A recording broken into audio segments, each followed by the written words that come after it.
ओम भगवते वासुदेवाय नमः। माधव जी के चरणों में मेरा कोटि कोटि प्रणाम है। दोस्तों, मैं हूँ रीता शुक्ला। आप सभी दर्शकों का हार्दिक अभिनंदन करती हूँ अपने YouTube चैनल पर। तो दोस्तों, आज हम आपको सुनाने जा रहे हैं वैशाख मास महात्म्य का अध्याय 3। आज इस अध्याय में हम जानेंगे कि वैशाख मास में छत्रदान से हेमकांत का उद्धार कैसे हुआ। तो चलिए कथा को प्रारंभ करते हैं। नारद जी कहते हैं कि एक समय विदेहराज जनक के घर दोपहर के समय श्रुतदेव नाम से विख्यात एक श्रेष्ठ मुनि पधारे, जो वेदों के ज्ञाता थे।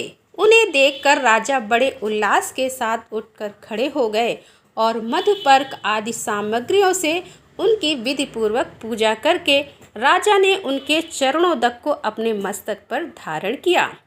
इस प्रकार स्वागत सत्कार के पश्चात जब वे आसन पर विराजमान हुए, तब विदेहराज के प्रश्न के अनुसार वैशाख मास के महात्म्य का वर्णन करते हुए वे इस प्रकार बोले। श्रुतदेव ने कहा, राजन, जो लोग वैशाख मास में धूप से संतप्त होने वाले महात्मा पुरुषों के ऊपर छाता लगाते हैं, उन्हें अनंत पुण्य फल की प्राप्ति होती है। इस विषय में एक प्राचीन इतिहास का उदाहरण दिया करते हैं। पहले वंग देश में हेमकांत नाम से विख्यात एक राजा थे। वे कुशदेव के पुत्र, परम बुद्धिमान और शस्त्रधारियों में श्रेष्ठ थे। एक दिन वे शिकार खेलने में आसक्त होकर एक गहन वन में जा घुसे।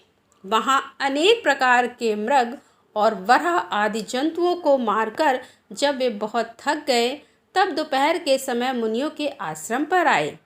उस समय आश्रम पर उत्तम व्रत का पालन करने वाले सर्तरचि नाम वाले ऋषि समाधि लगाए बैठे थे, जिन्हें बाहर के कार्यों का कुछ भी भान नहीं होता था। उन्हें निश्चल बैठे देख राजा को बड़ा क्रोध हुआ और उन्होंने उन महात्माओं को मार डालने का निश्चय किया। तब उन ऋषियों के 10,000 शिष्यों ने राजा को मना करते हुए कहा, ओ खोटी बुद्धि वाले नरेश, हमारे गुरु लोग इस समय समाधि में स्थित हैं। बाहर कहाँ क्या हो रहा है इसको ये नहीं जानते, इसीलिए इन पर तुम्हें क्रोध नहीं करना चाहिए। तब राजा ने क्रोध से विहल होकर शिष्यों से कहा कि दुज कुमारों, मैं मार्ग में थका मादा आया हूँ, अतः तुम्ही लोग मेरा आतिथ्य करो। राजा के ऐसा कहने पर वे शिष्य बोले कि हम लोग भिक्षा मांगकर खाने वाले हैं। गुरुजनों ने हमें किसी के आतिथ्य के लिए आज्ञा नहीं दी है। हम सर्वदा गुरु के अधीन हैं, अतः तुम्हारा आतिथ्य कैसे कर सकते हैं। शिष्यों का यह कोरा उत्तर पाकर राजा ने उन्हें मारने के लिए धनुष उठाया और इस प्रकार कहा कि मैंने हिंसक जीवों को लुटेरों के भय आदि से जिनको अनेक बार रक्षा की है, जो मेरे दिए हुए दानों पर ही पलते हैं, वे आज मुझे ही सिखलाने चले हैं। ये मुझे नहीं जानते, ये सभी कृतज्ञ और बड़े अभिमानी हैं। इन आततापियों को मार डालने पर भी मुझे कोई दोष नहीं लगेगा। ऐसा कहकर वे कुपित को धनुष से बाण छोड़ने लगे। बेचारे शिष्य आश्रम छोड़कर भय से भाग चले। भागने पर भी हेमकांत ने उनका पीछा किया और 300 शिष्यों को मार गिराया। शिष्यों के भाग जाने पर आश्रम में जो कुछ सामग्री थी उसे राजा के पापात्मा सैनिकों ने लूट लिया। राजा के अनुमोदन से ही उन्होंने वहां इच्छा अनुसार भोजन किया। तत्पश्चात दिन बीतते बीतते राजा सेना के साथ अपनी पुरी में आ गए। राजा कुशकेतु ने जब अपने पुत्र का यह अन्यायपूर्ण कार्य सुना, तब उसे राज्य करने के आयोग जानकर उसकी निंदा करते हुए उसे देश से निकाल दे दिया। पिता के त्याग देने पर हेमकांत घने वन में चला गया। वहां उसने बहुत वर्षों तक निवास किया। ब्रह्म हत्या उसका सदा पीछा करती रहती थी, इसीलिए वह कहीं भी स्थिरता पूर्वक रह नहीं पाता था। इस प्रकार उस दुष्ट आत्मा के 28 वर्ष व्यतीत हो गए। एक दिन वैशाख मास में जब दोपहर का समय हो रहा था, तो महामुनि त्रित तीर्थ यात्रा के प्रसंग से उस वन में आए। वे धूप से अत्यंत संतप्त और तृषा से बहुत पीड़ित थे, इसीलिए किसी वृक्षहीन प्रदेश में मूर्छित होकर गिर पड़े। देवयुग से हेमकांत उधर आ निकला। उसने मुनि को प्यास से पीड़ित, मूर्छित और थका मांदा देखकर उन पर बड़ी दया आ गई। उसने पलाश के पत्तों से छत्र बनाकर उनके ऊपर आती हुई धूप का निवारण किया। वह स्वयं मुनि के मस्तक पर छाता लगाए खड़ा हुआ और तुम्बी में रखा हुआ जल उनके मुंह में डाला। इस उपचार से मुनि को चेत हो आया और उन्होंने छत्री को दिए हुए पत्ते के छाते के लेकर अपनी व्याकुलता दूर की। उनकी इंद्रियों में कुछ शक्ति आई और वे धीरे धीरे किसी गांव में पहुंच गए। उस पुण्य के प्रभाव से हेमकांत की 300 ब्रह्म हत्याएं नष्ट हो गईं। इसी समय यमराज के दूत हेमकांत को लेने के लिए वन में आए। उन्होंने उसके प्राण लेने के लिए संग्रहणी रोग पैदा किया।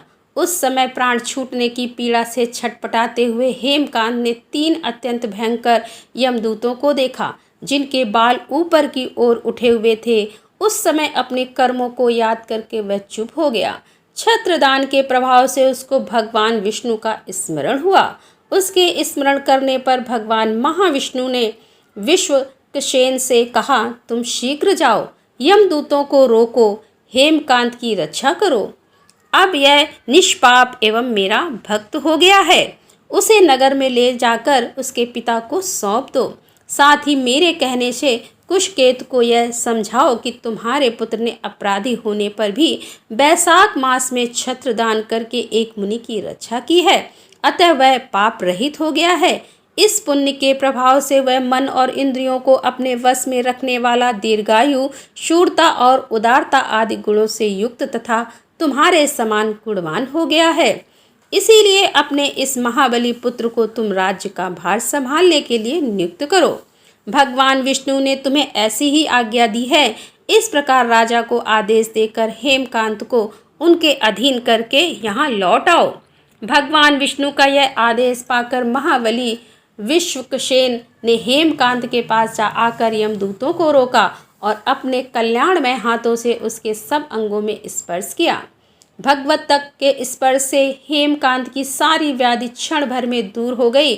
तंतवर विश्वक्सेन उसके साथ राजा की पुरी में गए।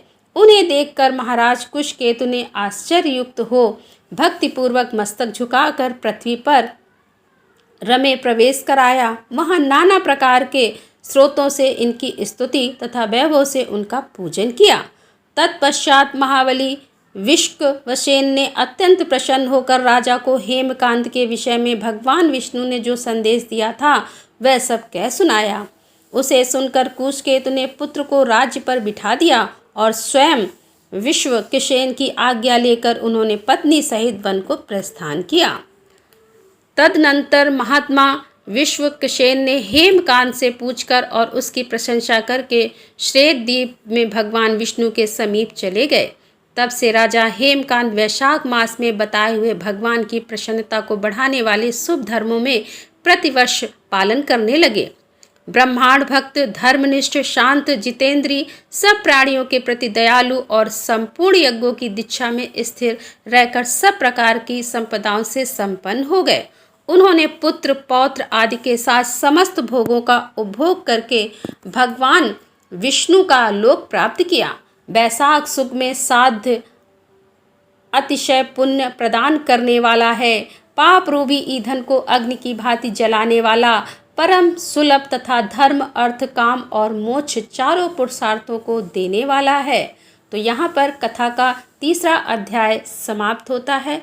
दोस्तों, अगले अध्याय में आपसे फिर मुलाकात होगी। तब तक के लिए राधे राधे।